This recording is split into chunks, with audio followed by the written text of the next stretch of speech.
들은요, 그 교회에서는 찬밥 신세인 거예요. 고린도 교회는 탐욕과 우상 숭배, 술주정과 음행을 일삼는 이들이 있었습니다.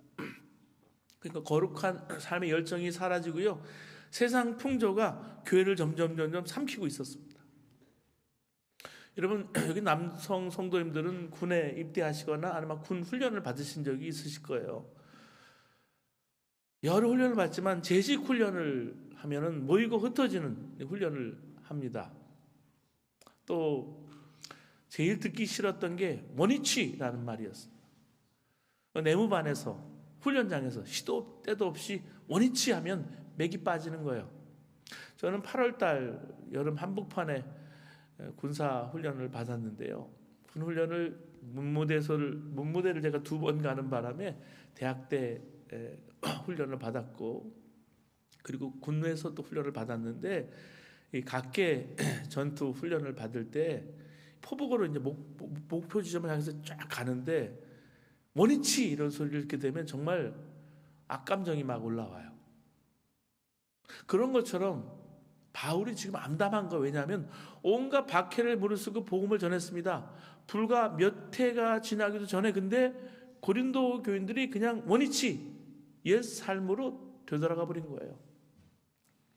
사람은 어떤 의미, 사명, 보람을 먹고 사는데 땀 흘리고 수고한 결과가 헛수고가 된 거예요. 얼마나 무력해질까요? 고린도 교인들이 옛 삶으로 복귀해 버리는 것도 기가 막힌 일인데 바울을 더 참담하게 만드는 것이 생겼습니다. 온갖 부끄러운 일을 일삼는 사람들이 다른 사람들이 아니라 교회 지도자들인 거예요. 어떤 의미에서 의사 결정을 독점하는 사람들이 그런 일을 벌인 거예요. 돈도 좀 있고 배운 것도 많고 말도 꽤 잘하기 때문에 그들의 영향력이 매우 컸습니다. 그렇잖아요. 돈도 말도 학식도 영향력이 있는 거예요. 그런데 그 사람들이 바로 예수 그리스도의 복음, 은혜를 오해했습니다. 이미 죄를 용서받았으니까 이제는 어떤 일을 벌려도 문제될 것이 없다라고 생각한 거예요. 자기 중심적인 신앙을 가진 것입니다. 복음을 자기 마음대로 변형하고 왜곡한 거예요. 사실 믿는다라는 것은요, 좁은 문으로 들어가는 것입니다. 나 좋을 대로가 아니라 하나님 좋을 대로 살기 위해서는 내가 좁은 물로 들어가서 내 삶을 조율하는 과정이 생기는데 그게 믿음 생활이에요. 고린도 교회 지도자들은 그런 의미에서 복음의 진수를 아직 맛보지 못한 사람들이었습니다. 예수 그리스도의 그냥 이 겉모양, 거죽은 만졌을지 모르지만 그 안에 핵심은 붙잡고 있지 못했다는 사실입니다. 그렇기 때문에 바울은 주님께서 허락하시면 내가 속히 여러분에게로 가서 그 교만해진 사람들의 말이 아니라 능력을 보겠다라고 말하는 거예요. 하나님 나라는 말에 있는 것이 아니라 능력에 있다라고 그래서 말이 나온 거예요. 여러분, 사도 바울은 오늘 본문 13절 말씀 보실까요? 13절 말씀 보시면 이렇게 말하고 있습니다. 밖에 있는 사람들은 하나님을 심판하시려니와 이 악한 사람은 너희 중에 내쫓으라 라고 말하고 있습니다. 자신을 심판하던 이 고린도 교인들조차 아버지 마음을 품었던 사도 바울이 이처럼 단호하게 어떤 사람을 내쫓으라 이렇게 말하는 거예요. 무슨 까닭일까요?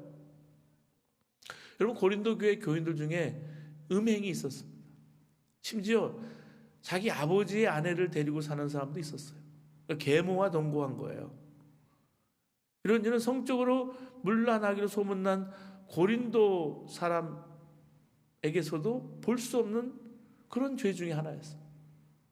여러 가지 죄악 중에 사도 바울을 더 놀라게 한 것이 바로 아버지가 돌아가신 후에 자기의 의붓 어머니와 동거하고 있다는 사실이 일어난 거예요.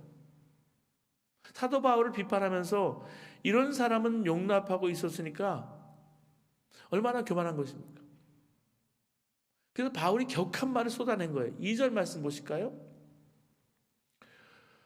그리하고도 너희가 오히려 교만하여져서 어찌하여 통화하니 여기지 아니하고 그 일 행한 자를 너희 중에 쫓아내지 아니하였느냐 이렇게 말하고 있는 거예요. 고린도 교회 교인들이 이렇게 했던 것은 자신이 하나님의 성전임을 분명히 믿지 못했기 때문이라는 사실입니다. 사도 바울이 음행하는 자를 내어 쫓아냈어요. 너무 심한 말이 아닐까? 성경에, 그것도 편지에. 근데 그 사람을 영원히 심판하라는 말은 아니죠. 그렇게 해서라도 그 사람에게 기회가 주어지기 때문에 기회를 주자는 거예요. 5절 말씀 보시면 이런 자를 사탄에게 내어주었으니 이는 육신을 멸하고 영은 주 예수의 날에 구원을 받게 하려 함이라. 이렇게 분명히 말씀해 주고 있어요. 여러분, 바울이 쫓아내라, 육신을 멸하라, 이런 말, 극단적인 언어를 여기서 쓰고 있어요. 이렇게까지 한 까닭이 뭘까? 여러분, 악행은요 전염력이 있어요. 퍼져요. 그걸 알기 때문에. 사람 속에는요 선한 것에 끌리는 마음이 있고요 악한 것에 끌리는 마음이 있어요. 우리 육체를 가지고 있기 때문에. 선인과 악인은 자기 속에 있는 어떤 힘에 더 끌리냐에 달린 거예요. 우리 주변에 있는 사람에 의해서 나는 영향을 받게 됩니다. 또 내가 영향을 줘요. 그 마음에 선한 것을 내는 사람 곁에 있으면 우리 마음도 절로 밝아지고 순수해지죠. 그래서 우리 자녀들, 아이들 볼 때는요, 우리가 그렇게 마음이 동하는 거예요. 근데 마음에 악한 것을 내는 사람이 있으면 우리 마음이 어두워집니다. 차가운 잔에 맺혔던 이슬이 뭉쳐서 물방울로 흘러내리면 다른 그 물방울들이 그 길을 따라서 흐르게 마련이죠. 똑같은 현실을 보면서 부정적인 것을 보기에 익숙한 사람이 있고요, 긍정적인 것을 보기에 익숙한 사람이 있어요. 어느 한쪽도 온전하다고 할 수 없지만 여러분, 공동체를 만들어내는 힘은 긍정적인 것입니다. 긍정적인 사람이에요. 바울 사도는 나쁜 영향력을 가지고 사는 사람들을 그릇된 길로 인도하는 사탄에게 넘겨줘야 한다, 이렇게 말하고 있는 거예요. 이 말은 그들을 공동체 밖으로 쫓아내야 된다, 내보내야 된다는 말이에요. 왜냐하면 공동체 안에 있는 다른 사람들을 보호하기 위해서예요. 우리는 어떤 죄인이라도 회개하고 돌이키면 용서하고 품어야 할 것입니다. 그런데 돌이키지 않으면 어떡할까요? 공동체 안에서 쫓아내야 되고, 그로 인해서도 자신의 죄를 심각하게 돌아봐야 되는데 돌아보지 않는 사람이 있다면 돌아보기를 기대하는 거예요. 예수님은 죄인을 구하시려고 지옥까지 내려가셨다 그랬어요. 가톨릭에서는 연옥설이라고도 얘기를 하는데, 지옥까지 그 죄인을 구원하려고 내려가셨어요. 징계를 해도요 정말 예수님 마음으로 해야 되는데 우리는 그렇지 못해요. 오늘 주님께서 우리에게 주시는 메시지는 우리에게 누구나 죄가 뭔지를 알아요. 근데 그 죄를 무시하고 작게 여기지 말라는 거예요. 내가 살다 보면 어쩔 수 없는 일이다. 우리가 육신을 가지고 있으니까 하나님도 이해하실 거야.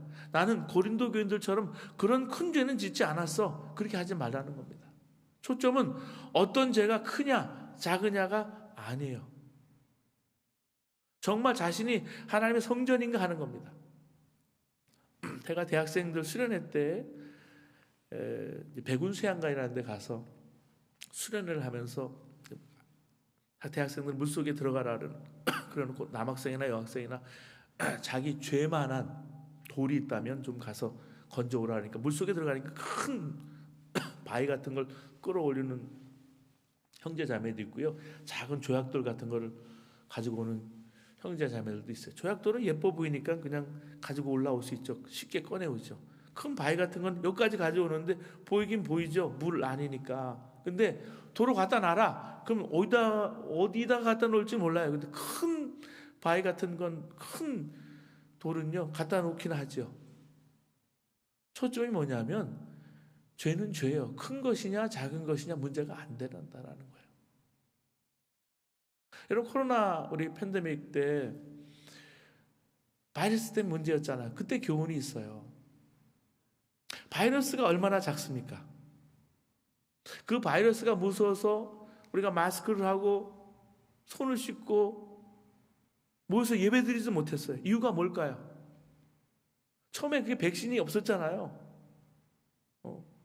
백신을 개발한 모더나했던 제가 아는 형제는 그 개발팀에 들어가고 대박이 났지만 그 당시는요 백신이 없었어요. 전염력도 크고 치료제도 없어서 미국 뉴욕 동부에서부터 여러분 기억나세요? 시신을 처리할 수도 없었어요. 제가 아는 한 교회는 한 100여 명 나오는데 21명이 돌아가셨어요. 21명이 돌아가신 거예요. 여기 100여 명 중에. 그러니까 그리고 나서 예배 드릴 때 마음이 어땠겠어요? 이렇게 죄는요, 여러분 바이러스보다 무섭고 심각한 거라는 사실이에요. 팬데믹 때 바이러스에 전염되지 않으려고, 감염되지 않으려고 매 순간 조심했습니다. 주일 예배 설교를 해야 됐기 때문에 저는 목회자로 더 그랬어요. 근데 주님은 죄에 대해서 더 그렇게 해야 된다고 말씀하시는 거예요. 죄는요 영적 바이러스입니다. 작은 죄를 버려두면 금방 여러분 삶의 가정에 교회 전체가 죄에 사로잡히게 된다는 말씀이에요. 6절 말씀 7절 말씀 보시겠습니다. 너희가 자랑하는 것이 옳지 아니하도다. 적은 누룩이 온 동이에 퍼지는 것을 알지 못하느냐. 7절입니다. 너희는 누룩 없는 자인데 새 덩어리가 되기 위하여 묵은 누룩을 내버리라. 이렇게 말씀해 주고 있어요. 바울 사도는 집안에 누룩을 제거하는 유교절, 그 6월절의 무교절 전통을 염두에 두고 이 말을 하고 있는 거예요. 여러분 6월절이 뭐예요? 패스오버잖아요. 구원과 해방을 향해서 순례의 발걸음을 옮긴 날이에요. 출발점이에요. 그리스도 안에서 새로운 삶을 시작하려고 하는 사람들은 바로 이 묵은 누룩을 버려야 한다는 말씀입니다. 지금도 교회는 묵은 누룩을 버리지 못해서 교회 안팎으로 신음하고 있습니다. 신앙적으로나 윤리적으로나 문제가 많은 사람을 그가 영향력 있는 사람이라는 이유만으로 용납하고 또 그의 힘에 편승하는 일이 한국교회에 생겼어요. 병이 든 거예요. 묵은 누룩을 내버리라고 말씀하고 있습니다. 바울이 이 말을 했을 때의 상황과 지금 우리가 지금 처하고 있는 상황도 같은 거예요. 이걸 정말 엄중하게 받아들일 때 교회가 삽니다. 묵은 누룩은 교회 안에만, 한국교회만 있는 게 아니라 내 마음속에, 우리 속에도 있습니다. 그러면 우리 안에 있는 묵은 누룩은 어떤 것일까요? 우리는요 몸과 더불어 살아요. 몸은요 여러분 위로도 열릴 수도 있고 아래로도 열릴 수 있어요. 위라는 것은 하늘의 빛을 말하는 겁니다. 아래라는 것은 어두운 욕망을 뜻하는 거예요. 몸을 가진 사람들이 흔히 빠지는 것을 유혹이라고 그럽니다. 여러분 제가 언젠가 계속 먹는 것과 영성에 대해서 또 가지는 우리 소유욕과 영성에 대해서 그런 걸 나눈 적이 있는데 말씀을 나누다가 탐식, 먹을 걸 탐하는 거죠. 탐색, 쾌락을 추구하는 겁니다. 탐물, 소유욕이에요. 그런데 그런 탐욕이 충족되지 않을 때 사람들은 대개 세 가지 반응을 합니다. 노여움이 생기거나 낙심하거나 게으른 거예요. 자포자기하죠. 반면에 탐욕이 충족이 될 때 사람은 영원히 미혹돼서 자만하고 자기 사랑에 빠지게 됩니다. 한국 교회를 생각할 때 우리가 이민교회도 마찬가지지만 교회의 죄를 먼저 회개해야 되는 생각이 드는 거예요. 어떻게 회개해야 될까? 한국 교회는 죄는 너무나 잘 압니다. 여러분 목회자 안에 탐심과 탐욕, 탐색, 교만과 불순종, 거짓과 음란, 시기와 분열의 죄가 있어요. 지도자들 안에, 고린도 교회 안에 있었던 지도자들에게 있었던 것처럼 교회 지도자들에게 이 문제가 있는 거예요. 기도할 때마다 먼저 목회자 안에 있는 죄를 고백하고 회개합니다. 그러다가 회개도 무감각해진 것이 아닌가 생각이 드는 거예요. 근데 정말 회개할 것이 깨달아져요. 죄가 무엇인지 알면서도 여러분 우리에게는 말할 수 없는 탄식이 있어요. 성령께서 내 안에 말할 수 없는 탄식으로 기도하시는데 정말 우리에게는 눈물이 없는 거예요. 그걸 회개하고자 하는데 하나님이 나 자신부터 눈물이 쏟아지게 하시는 거예요. 여러분, 한국 교회를 위해서 기도하셔야 돼요. 기도해 주셔야 돼요. 사랑하는 여러분, 성도들의 삶도 마찬가지. 이런 묵은 누룩을 제거하는 과정이 우리에겐 필요합니다. 그런데 이게 쉽지가 않아요. 굳어진 몸을 부드럽게 하고 유연하게 바꾸기 위해서 꾸준한 노력이 필요하잖아요. 그래서 필라테스도 하고 여러분 요즘 많이 하시잖아요. 근데 내 몸도 마음도 마찬가지. 나쁜 습성이 밴 것을 고치기 위해서는 꾸준한 노력이 필요한 거예요. 그래서 아침에 일어나 새벽 기도도 하고 큐티도 하고 영성일기도 쓰고 내가 영성 훈련도 받고 하는 것은 이게 필요한 거예요. 이게 부족한 거예요. 이 가을에 가을 하늘을 우리가 바라봅니다. 하나님의 은총 없이 몸과 마음을 닦기가 어렵기 때문에 주님을 바라보는 거예요. 어둠의 인력이 너무나 강하기 때문에. 그런데 우리는 복음의 진실 앞에 서 있습니다. 주님은 우리에게 말씀하십니다. 너희는 세상의 빛이라 세상의 소금이라 선언하십니다. 우리는 분명히 소금과 빛이에요. 다만 우리가 그리스도 안에 있을 때 이게 핵심입니다. 그리스도 밖에 있을 때 우리는 아무리 노력해도 빛과 소금의 역할을 감당하지 못합니다. 여러분, 어린 시절에 한번 추억을 떠올려 보세요. 저는 전기가 들어오지 않는 곳에서 태어났어요. 그래서 초등학교 때까지 호롱불 밑에서 자란 기억이 아직까지 있어요. 여러분, 반딧불이 몇 마리를 잡아서 호박꽃 속에 넣고서 꽃잎을 오므리면 아름다운 호박 등이 됩니다. 하지만 빛을 내는 것은 반딧불이지 호박꽃이 아니잖아요. 그러니까 그리스도 안에 있는 사람은 호박등과 같은 거예요. 여러분, 주님 말씀을 오늘 바울이 패러디한 것일까? 새 반죽이 되기 위해서는 묵은 누룩을 깨끗이 치우라 라고 말하고 있습니다. 여러분, 새 포도주는 새 부대에 담으라 그랬죠. 바울 사도는 성도를 가리켜서 7절에 이렇게 말씀하고 있습니다. 너희는 누룩 없는 자인데. 여러분은 누룩이 들지 않는 사람들입니다 라는 표현이에요. 이런 선언의 근거가 바로 뒤에 나와요. 너는 누룩 없는 자인데, 뒤에 보면 우리의 유월절 양 곧 그리스도께서 희생되셨느니라. 우리가 누룩이 들지 않는 사람인 것은 그리스도의 사랑 안에 있기 때문입니다. 우리 옛사람은 주님의 십자가 안에서 이미 죽었습니다. 그런데 우리는 여전히 그 옛사람의 습성을 벗어내지 못하고 있습니다. 이것은 몸을 가진 사람의 아픔이고 슬픔이에요. 그게 노력이 필요한 거예요. 주님 안에 머물기 위해서는 게을렀던 우리를, 옛사람의 인력이 끌고 가는 우리를 정말 새 사람 안에, 예수님 안에서 새로운 삶으로 이 묵은 누룩을 제거하는 것밖에 없어요. 그래서 바울은 순전함과 진실함으로 누룩을 삼아 이렇게 말씀해 주고 있어요. 순전함과 진실함의 떡으로 하자. 순전함과 진실함을 누룩으로 삼아서 누룩 없는 떡, 빵으로 절기를 지키라는 말이에요.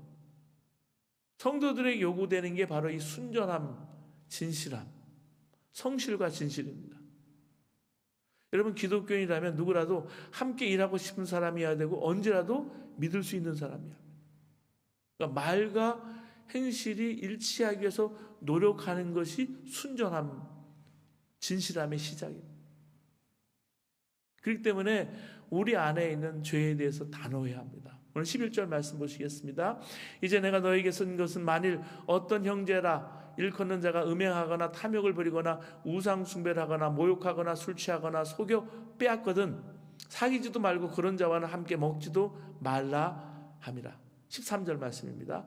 밖에 있는 사람들은 하나님이 심판하시려니와 이 악한 사람은 너희 중에 내쫓으라 이렇게 말씀해 주셨어요. 제가 9/11 테러가 일어나고 나서 이제 캘리포니아에 와서 선교사 사역을 하다가 목회를 했는데요. 그때 9/11 테러가 터진 다음에 닷새 후에 미국 맨하탄에 있는 타임스퀘어 교회 카터 콜론이라는 목사가 있었습니다. 그때 Run for your life라는 설교 영상이 있었는데 그게 떠오른 거예요. 빨리 달아나십시오라는. 그 설교 영상을 보면 이렇게 외칩니다. 카터 콜론이, 저는 무너져 내리는 무역센터 쌍둥이 빌딩에서부터 사람들이 도망쳐 나올 때 뉴욕의 경찰관들이 했던 말을 영원히 잊지 못할 것입니다. 경찰관들과 소방관들은 사람들을 향해서 빨리 뛰세요, 더 빨리 달리세요 외쳤습니다. 그렇습니다. 여러분, 살려면 빨리 달아나야 합니다. 달아나십시오. 오로지 성공과 번영에만 초점을 맞추는 복음으로부터 달아나십시오. 예수 그리스도의 이름을 단지 개인적 이득을 위해 사용하는 이들로부터 달아나십시오. 예수님이 아니라 인간이 영광을 받는 교회들로부터 달아나십시오. 예수님의 몸된 교회여 달아나십시오. 거기서 나오십시오. 성경이 없는 교회들로부터 달아나십시오. 그들의 신학엔 십자가가 없습니다. 말씀을 상고하는 것도 없습니다. 죄를 회개하는 것도 없습니다. 예수님의 보혈에 대해서는 언급도 안 합니다. 그런 교회들은 부정한 교회들입니다. 그러니 거기서부터 달아나십시오. 달아나십시오. 죄를 지어도 편안한 교회들로부터 하나님의 집에 와서 여러분의 삶에 죄를 품고 있는데도 그것을 깨닫지 못하는 교회라면 그것은 마귀들의 식탁에 앉아 있는 것입니다. 사랑하는 여러분들이요, 살려면 달아나십시오. 죽을 힘을 다하여 달아나십시오. 달아나십시오. 제발 달아나십시오. 어서 속히 달아나십시오. 여러분, 이 설교가 사도 바울의 마음이 아닐까, 이 시대의 교회를 향한 주님의 마음이 가장 비슷하지 않을까, 그렇게 생각했어요. 여러분, 삶의 위기 가운데 두려워하는 우리에게 죄가 더 문제다. 무엇보다 죄에서부터 마음을 지켜야 한다. 주님이 우리에게도 말씀하고 있습니다. 여러분, 죄책감 때문에 죄책감을 몰아넣으려고 계속해서 이런 말씀을 전하는 게 아니잖아요. 죄하면서 살라는 것도 아니에요. 죄의 두려움을 깨달았다면 내 삶의 누룩부터 제거해야 된다는 말씀이에요. 우리가 죄가 무엇인지 깨닫게 해주시는 분이 내 안에 예수님 뿐이시고요, 그 죄에서 지켜주시고 보호해 주실 분도 예수님밖에 없어요. 우리가 예수님과 함께 거하게 될 때, 예수님과 함께 살게 될 때 이 죄에 대해서도 애통함이 생기는 거예요. 공동체 안에 누군가가 죄를 깨닫게 됐을 때, 누군가의 죄를 알게 됐을 때 분노하거나 모여서 수근수근대거나 비난하는 것부터 조심해야 합니다. 왜냐하면 그게 또 다른 죄가 되기 때문에 그래요. 사도 바울은 2절에서 말합니다. 그리하고도 너희가 오히려 교만하여져서 어찌하여 통하니 여기지 아니하고 그 일 행한 자를 너희 중에 쫓아내지 아니하였느냐라고 말했습니다. 죄를 인해서 먼저 통탄하고 그 다음에 죄를 제거하라는 말이에요. 오늘 12절 말씀 보시겠습니다. 밖에 있는 사람들을 판단하는 것이야 내게 무슨 상관이 있으리오마는 교회 안에 있는 사람들이야 너희가 판단하지 아니하랴. 어느 목사님의 간증인데요, 어느 날 아침 식사를 하면서 아내가 어떤 목사님 얘기를 하더래요. 그 목사님이 언젠가 저에게 모욕을 주었던 분이라 아내가 더 비판적으로 말하는 것 같았습니다. 그래서 아내에게 말했습니다. 당신 집은 그 목사님을 판단하고 있는 거예요. 얼른 축복하세요. 그랬더니 아내가 판단하는 거 아니에요. 있는 그대로 사실을 말할 뿐이에요. 아니에요. 판단이에요. 축복 기도하세요. 아내가 할 수 없는지 그 목사님에서 축복하면서 기도하기 시작했어요. 하나님, 누구누구 목사님 축복합니다. 억지로 그렇게 기도한다는 느낌이 드는 그런 기도를 하는 거예요.